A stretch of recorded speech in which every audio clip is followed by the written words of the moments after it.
James Loring, 5th of July, first recording, word list. 1. Pit. 2. Pet. 3. Pat. 4. Hat. 5. Pot. 6. Put. 7. Put. 8. Say. 9. Sigh. 10. Sight. 11. Stir. 12. Steer. 13. Stairs. 14. Sand. 15. Pan. 16. Man. 17. Male. 18. Cow. 19. Brow. 20. Bow. 21. Fill. 22. Fell. 23. Fall. 24. Full. 25. Fool. 26. Fail. 27. Foal. 28. Fine. 29. Foul. 30. Foil. 31. File. 32. Pie. 33. Kite. 34. Height. 35. Bed. 36. Board. 37. Barred. 38. Board. 39. Borrowing. 40. Borrowing. 41. Late. 42. Gate. 43. Later. 44. Paper. 45. Paint. 46. Can. 47. Plant. 48. Master. 49. Afterwards. 50. Made. 51. Made. 52. Frayed. 53. Father. 54. Father. 55. Breathe. 56. Breathe. 57. Booth. 58. Behold. 59. Healthy. 60. Hour. 61. Vehicle. 62. Uncle. 63. Candle. 64. Table. 65. Weight. 66. Weight. 67. Side. 68. Side. 69. Agreed. 70. Greed. 71. Brood. 72. Brood. 73. Thirst. 74. Thirst. 75. Fur. 76. For. 77. Fold. 78. Cold. 79. Cot. 80. Caught. 81. Little. 82. Letter. 83. Meat. 84. Meat. 85. Mate. 86. Naught. 87. Not. 88. Doll.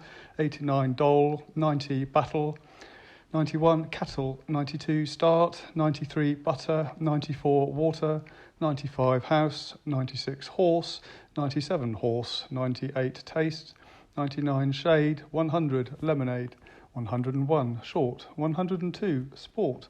103. Photograph. 104.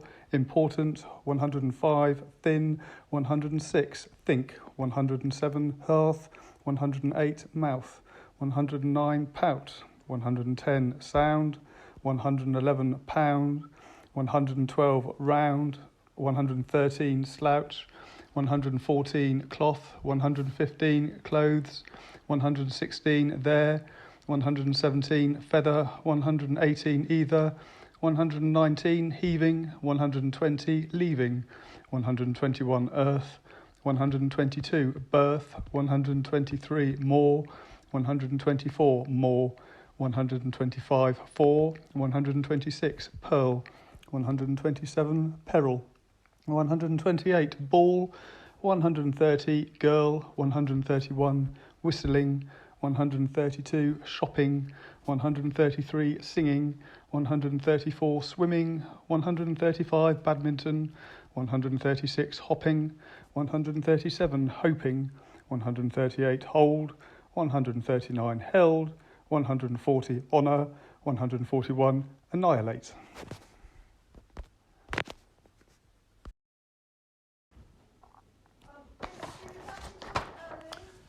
James Loring, second recording, Cinderella. Once upon a time, there was a girl called Cinderella, but everyone called her Cinders. Cinders lived with her mother and two stepsisters called Lily and Rosa. Lily and Rosa were very unfriendly, and they were lazy girls. They spent all their time buying new clothes and going to parties. Poor Cinders had to wear all their old hand-me-downs, and she had to do the cleaning. One day, a royal messenger came to announce a ball. The ball would be held at the royal palace in honour of the Queen's only son, Prince William. Lily and Rosa thought this was divine. Prince William was gorgeous and he was looking for a bride. They dreamed of wedding bells. When the evening of the ball arrived, Cinders had to help her sisters get ready. They were in a bad mood. They wanted to buy some new gowns, but their mother said that they had enough gowns. So they started shouting at Cinders. "Find my jewels," yelled one. "Find my hat," howled the other. They wanted hairbrushes, hairpins and hairspray.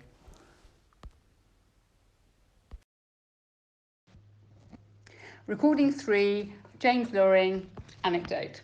Okay. So James, over to you. Okay. Well, we had I think it was our first holiday abroad actually. My mum got remarried and we went to the Dordogne in France, hence why I have this kind of love of the Dordogne. and we were staying in the middle of nowhere, a place called Salignac near Sarlat, and wasn't much to do really. So we, apart from when we drove off anywhere, and there's tobacco fields, which I found really frustrating because I had no cigarettes, and I couldn't smoke the field.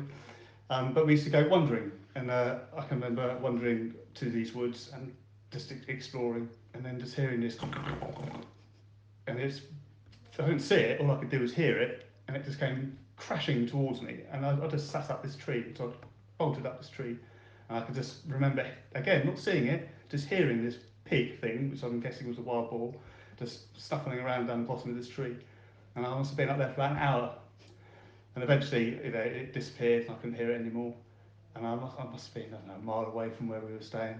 I've never run so fast in my life. So it wasn't looking for truffles or anything. It's not a truffle pig, or you? No. It would have been a wild boar because they're around there. And then anyway, so I ran back and told my mum and my stepdad at the time, and they just laughed. And then there was a little pack of dogs came across the field about 5 minutes after me, and they just said, "Oh, that was your wild boar." And I'm thinking, it wasn't a wild, they bark. This one was a pig. so no one believed me. So anyway, I spent an hour up a tree with this wild boar that I couldn't see, but I could hear at the bottom of this tree. That must have been very scary. It wasn't, I was at the time. I was at 14. I wasn't a big lad. And yeah. Anyway, there you go. Yeah. Thank you very much. Thank you for sharing that with me. That's all right. Recording 4 with James Loring. So, James, can you tell me something about your background? Yeah. I grew up in, started off with my mum and my grandparents, and we lived in Reading, and my sister. And then when my mum got remarried, we moved to Ford's Farm, Calcutta in Reading. Nice little square, had some nice mates. Nick, who I'm still in touch with actually, and there's a few other, few of us. And we were just into riding BMXs and roller skating at the time. And then at the age of 11, I went off to boarding school. Is that in Surrey, yeah? That was in Surrey, so that was at Reeds.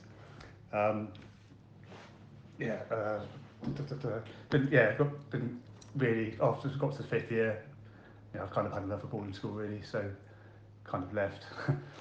And then went to Gillops in Henley, did 2 years there, left, and then went out to work. Had a job, my first job was at Bonus Print in Henley, and then I worked at Bell Street Motors where I used to wash cars for them on a Saturday. So that's my first kind of proper job that I enjoyed doing.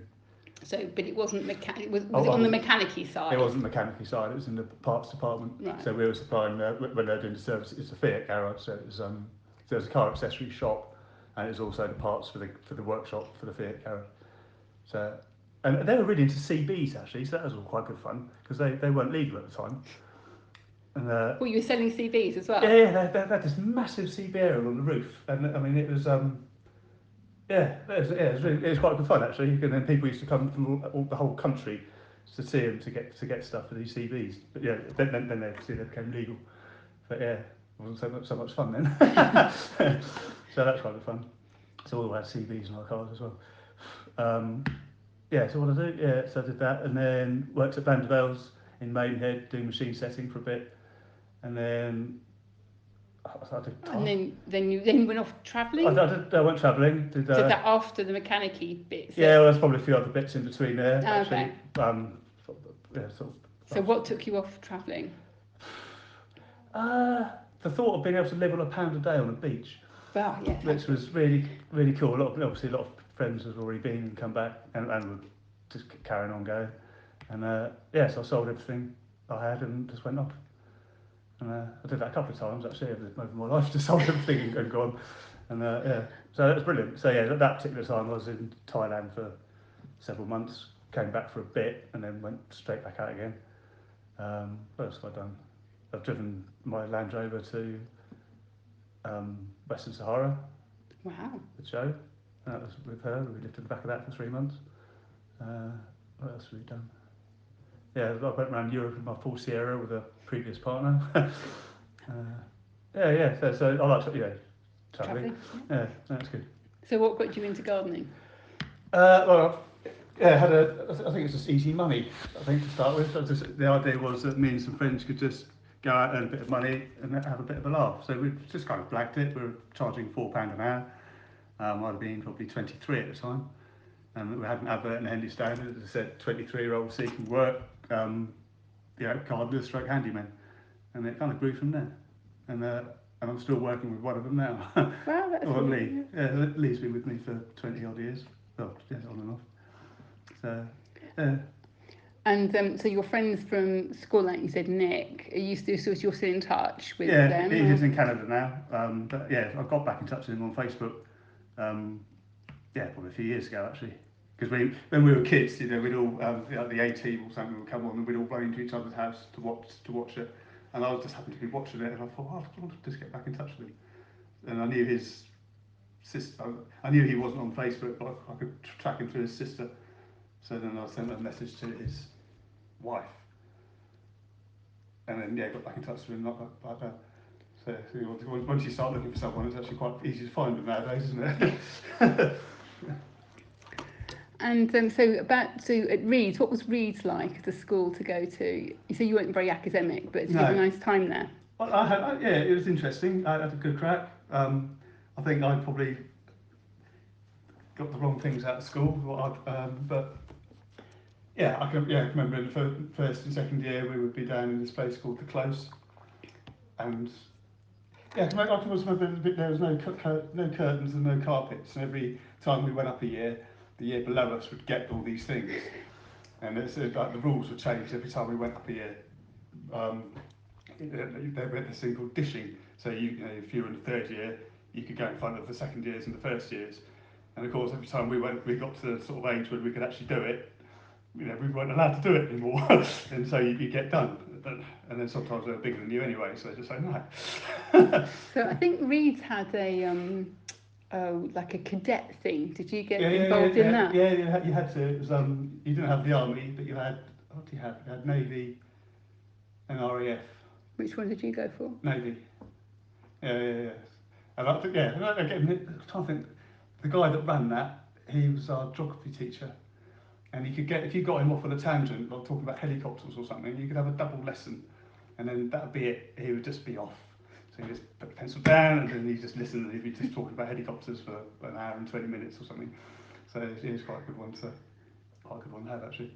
And we went on a school trip to HMS Belfast, stuff like that. I remember that. But it was mainly just marching up and down. Not your thing.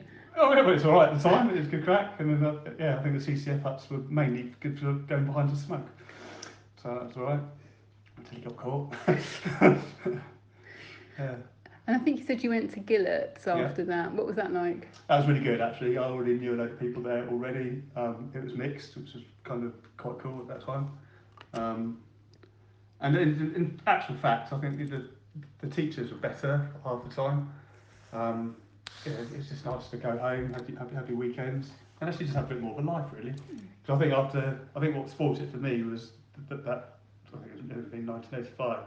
So there was summer holidays, I had my first girlfriend, had the first job, earning some money, and then going back to boarding school after that was just wasn't going to happen.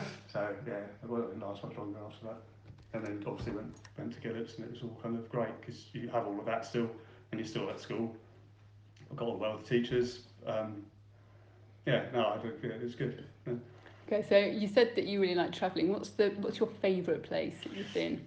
Favourite place I've been?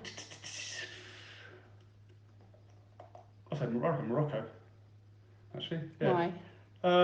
I just like the desert. I love the desert, and I like the fact that I drove there. That's cool. And closely followed by Dordogne, because I love that. I really love that. But I mean, you've been to loads of places, and England's a pretty cool place, really. For scenery, I don't think you can beat English. So did you find that you were able to live for £1 a day in Thailand? No. No, it was probably more like $5, wasn't it, back then? Yeah, it soon went. I found actually, I reckon if I didn't drink so much tea when I was out there, I probably lasted another 2 months. Because I think it was 30 baht for a cup of tea. Okay. And I think where I was staying was only 80. Gosh, tea sounds expensive. It does, and I drink a lot of tea. So, it was stupid really. I should have just drunk beer or something. Well, which I'd obviously drunk a lot of. But yeah, tea, I think. If I hadn't drunk so much tea, I'd have been out there for a lot longer. So there you go. Well, thank you very much for sharing your memories. That's great. That's Thank all right. you.